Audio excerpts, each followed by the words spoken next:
Too often, Christians appear sheepish about the fact that the foundations of America are distinctly Christian and that we do indeed want to bring the truth of God to bear on government and politics. You know, there is no such thing as the naked public square. Someone's version of morality will always hold sway. In the current version of secular morality, some people are thrown in jail and others lose their livelihoods in the name of a corrupt form of tolerance. You're about to meet a courageous Christian woman who is paying a high price for standing firm in her Christian convictions, even in the face of systematic attacks by the tolerance bullies. Well, Arlene's Flowers is a God-based business. We treat all our customers with love and respect.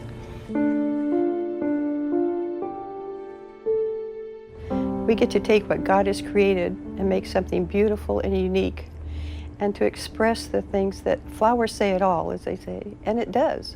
And when I do weddings, it's even more, not only a challenge, but also an expression. It's not just flowers. It's an event between a man and a woman in Christ in the church.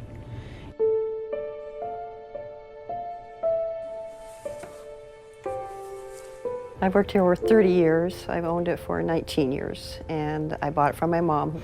We've had all types of employees, including gays and bisexuals. We have all types of customers. I've known Rob for over 10 years. He's been a customer of ours, and it's just a joy to work with him. So when Rob came in and started talking about his marriage, I just put my hands on his and I said, Rob, I'm sorry I can't do your wedding because of my relationship with Jesus Christ. Rob said he understood. He talked about his mom walking him down the aisle. We talked about why he and Kurt decided to get married and how they were going to be married. And he asked me to recommend another florist, and I recommended 3 for him that I knew would make his wedding beautiful because I knew he wanted something special. And we hugged each other, and he left. Well, I didn't think anything was going to happen because I thought Rob and I were fine, but his partner put something on Facebook, and it went viral from there. What happened in an interesting turn of events, in a very unprecedented fashion, the Attorney General caught wind of what happened through social media. And it was the Attorney General who filed a lawsuit against Barronelle first. That was a shock to us. And then just a little bit later, the ACLU got a hold of Kurt and Rob, and they also sued us. So we actually have 4 lawsuits against us, 2 personal and 2 corporate.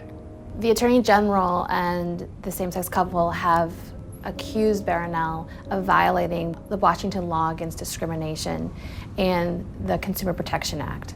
I never turned down any event for Rob because he was gay. I turned it down because I believe marriage is between a man and a woman.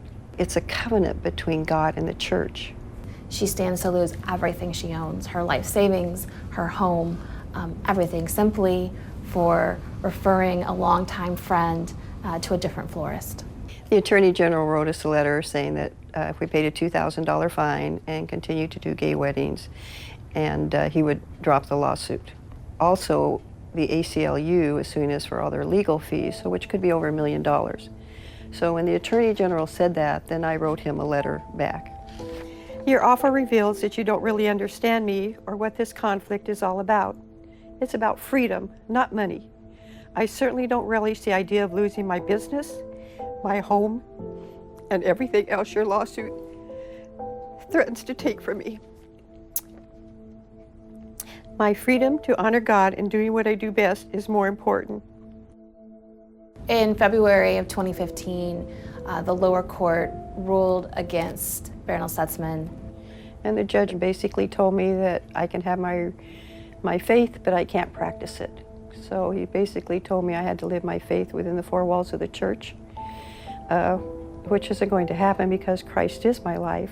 We have asked the Washington State Supreme Court for direct review to appeal this lower court decision and to find that Barronelle does in fact have the constitutional freedoms to live and to work according to her conscience.